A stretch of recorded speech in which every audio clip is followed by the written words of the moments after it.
Okay, so for this this next series of slides, we're going to be focused on the one sample t-test. So what is a one sample t-test? Remember that broadly a t-test is about comparing means to determine significance. And so we'll see how that applies in each of these different types of t-tests. For a one sample t-test, we are determining whether the mean of a single sample differs significantly from a hypothesized or known population value. I want to give a little bit of a callback to the hypothesis testing presentation. In there, I mentioned that there are ways in which researchers can determine a hypothesized population value, but that goes beyond the scope of this class. That's not what we're focused on. And so, when it is that I'm asking you to conduct these, particularly a one sample t test, I'm going to give you, every piece of information that you need in order to understand the results of the test, why we compared what we compared, and finally how it is that we go about writing the results of, the determination that we come to after completing our analysis. And so in this case, I just want to emphasize that you'll be provided with all the information necessary to do these things. So we use a one sample t-test when we want to compare a sample mean to a specific reference value. And we're going to see that come up on the next slide. I'm going to take you through an example of conducting a one sample t-test. One sample t-tests use sample standard deviation because the population standard deviation is unknown. Okay. So let's take a look at an example. This is going to be focused on community engagement. So let's say a sociologist wants to determine if the residents of a particular urban neighborhood differ from the national average in terms of community engagement. According to national survey data, U.S. adults spend an average of 5.3 hours per month in community service activities. I do need to make a little bit of an adjustment here. I included 5.3 in this first prompt, but later I don't know what I was thinking. I changed it to 5.2. I should have changed it in this presentation. But while it says 5.3 here, please know that you're going to see 5.2, and that's the average that I'm comparing towards, okay? Comparing against. So here's our research question if this is our prompt. So do residents of West Side neighborhood differ significantly from the national average in their level of community engagement? If we were to identify our independent and dependent variables, and we should get in the habit of doing that, our independent variable is the West Side neighborhood, right? We want to know what's happening in this neighborhood as it compares to the wider population. Our dependent variable, and this is where you don't have you don't have some of the tools that I'm going to reference in here, but we are going to collect information on our dependent variable in a manner that allows us to calculate averages, okay? And so in this case, our dependent variable is hours of community service. So the population average, according to national survey data, is 5.2. This is what I was referencing before. The 5.2 is what we're sticking with. Okay, so how does this relate to how we ultimately design our study, how we develop our hypotheses, and determining an alpha level? So these are all necessary components of hypothesis testing. The study design is not necessarily part of the hypotheses, but it helps us determine how it is that we are going to test this thing that we're curious about. And so our study design for this particular research project would be that the researcher draws a sample from the population by randomly selecting 40 residents specifically from West Side neighborhood. After we've collected that sample of 40 residents, each of those participants is going to record their hours spent on community service in the past month. Let's say we collected sample mean from our West Side residents. We determined that their average was 6.8 with a standard deviation of 4.3 hours. Okay.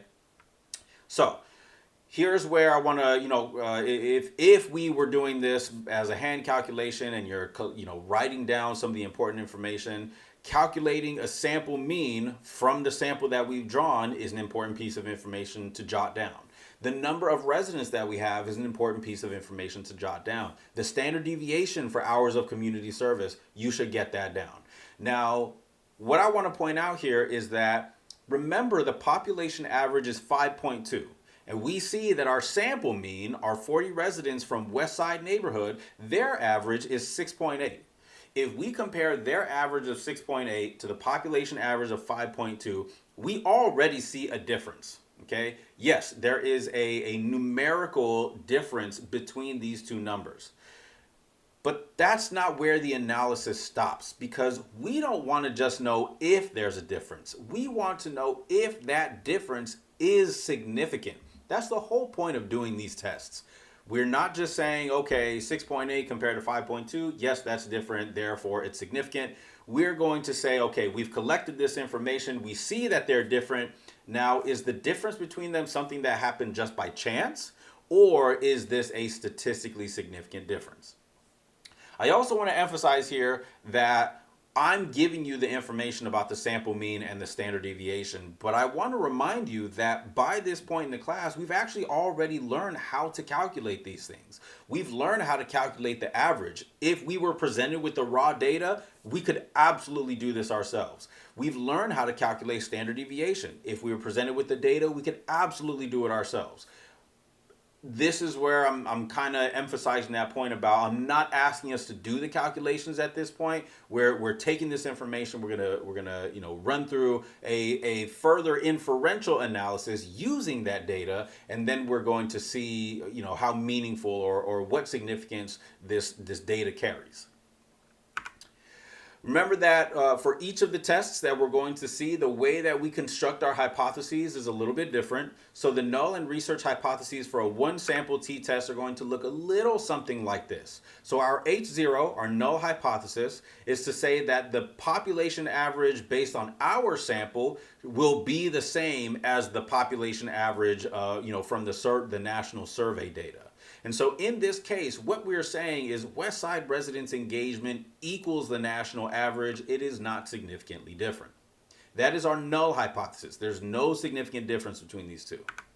On the other hand, our research hypothesis is to say that these are not the same numbers. So West Side residents' engagement differs from the national average. Therefore, it is significantly different. We would also, as researchers, determine what the appropriate alpha level for our test is going to be. I'm providing this information to you. I've shared with you before in the samples and design as well as hypothesis testing that the most common that you'll see are going to be 95 and 99% confidence, which correspond with an alpha level of 0.05 and 0.01. And so in this case, I'm setting the alpha level for this test, and I'm going to set it at 0.05. That's an important piece of information. If I were asking you to calculate these things by hand, you would want to make sure that you note that. Okay, so how do we go about calculating a one sample t-test? I'm going to, again, take you through the steps. You're not doing this on the learning check. You're not doing this on an exam. I just want you to know how it goes.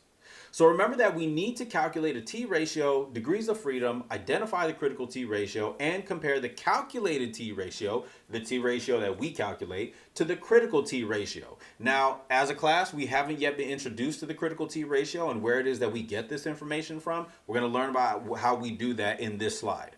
So based on the prompt, we know that n equals 40. That's our sample size of West Side residents. Our sample mean was 6.8. Our population mean is 5.2. And our standard deviation for our sample is 4.3. So I need to make a correction here, okay? Because I gave you some not super great information. In the hypothesis testing... No, it was at the end of the samples and population presentation. I showed you a formula for the unbiased estimate of the sample, unbiased estimate of the standard error. And in that formula, I gave you something that looks a little bit like this. I'm going to write it out. I gave you something that looks like this. I told you we wouldn't be using the formula. That's still the case. But the formula I gave you, it looked a little bit similar to this one here, but if you happen to remember, I showed you n minus 1, and that was a mistake on my part. And the reason that it's a mistake is because while it is an appropriate understanding of what we need to do when working with samples, which we were introduced to way back when we were talking about measures of variability. I introduced you to the difference of calculating samples versus populations. And in the process for calculating standard deviation for a sample, I introduced you to n minus 1 as a way in which we account for the difference between the sample and the population. That is still the case. However, we don't actually need to do that as part of this step that we're talking about with calculating our t ratio. Where before I showed you n minus 1, it really should have just been n, because the n minus 1 would have been factored in as part of calculating the sample standard deviation in the first place. So I was duplicating the process and I didn't need to. So, again, I'm not asking you to do these calculations by hand, but I wanted to make sure that I informed you all of that mistake on my part. And I encourage you to modify your notes to reflect that. All right, so go ahead and take this off, Want to make sure I got that correction out there. Okay, so we have our unbiased estimate of the standard error, which is, remember this x bar represents the unbiased estimate of standard error. Then we have lowercase s, which is the standard deviation for a sample, divided by the square root of n. We have all the information based on the prompt in order to calculate this thing. We can plug 40 into this square root part down here. We can plug 4.3 into this numerator here for standard deviation. We can calculate those things. I calculated them for us already, so we'll see what the numbers are, but I encourage you to do it on your side anyways. So after we've calculated the standard error, which we're going to learn is actually 0.68, we would then calculate a t ratio. And this is our t ratio. And in order to do that, in order to calculate t, we're going to take the sample mean minus the population mean divided by our unbiased estimate of the standard error. So we've already pulled some of these pieces of information, right? This is our sample mean. This is our population mean. So this is effectively 6.8 minus 5.2 divided by, as I mentioned, you'll see it in just a moment, this unbiased estimate of standard error is 0.68. So 6.8 minus 5.2 divided by 0.68. Okay? And then finally, our degrees of freedom formula is n minus 1. So we already know what our n is. It is equal to 40 minus 1 equals 39. So our degrees of freedom is 39. I'll also incorporate some of these numbers here just so that you see how they get plugged into this formula. Square root of 40. Okay, so as I mentioned, I've already done the math for us. Our unbiased estimate of the standard error is 0.68. Our calculated t ratio is 2.35. So if you subtract 6.8 minus 5.2, you'll get 1.6. Divided by 0.68, it gives you 2.35. That is our calculated t ratio. And then we have our degrees of freedom of 39. So n minus 1, we end up with 39. We're going to use table C to identify critical ratios. And I'm going to show you what that looks like. However, I just want to remind you that I won't be asking you to do this. Okay, I really want to stress that point because some of y'all might get worried about what it is that I'm showing you and whether or not you'll need to repeat these steps. I just want you to understand the data that we are pulling this information from. And so this is where table C comes into play. Now, what's important to understand about table C is how we navigate it. We're not using the unit normal table anymore. Table A is not relevant to what we're doing at this point. And the reason that it's not relevant is because we're talking about inferential statistics. We're using our sample data in order to draw conclusions about the population. And so because we're doing that, we cannot guarantee necessarily that our distribution of data would actually be a normal curve. Remember that the unit normal table is set up for a normal curve. But again, we can't guarantee that that would be the case with our sample data. And so because we can't be sure about that, that's where the t distribution comes into play. The t distribution assumes a normal curve based on, understanding the relationship between our alpha level and between our degrees of freedom, and how close our distribution would approximate a normal curve.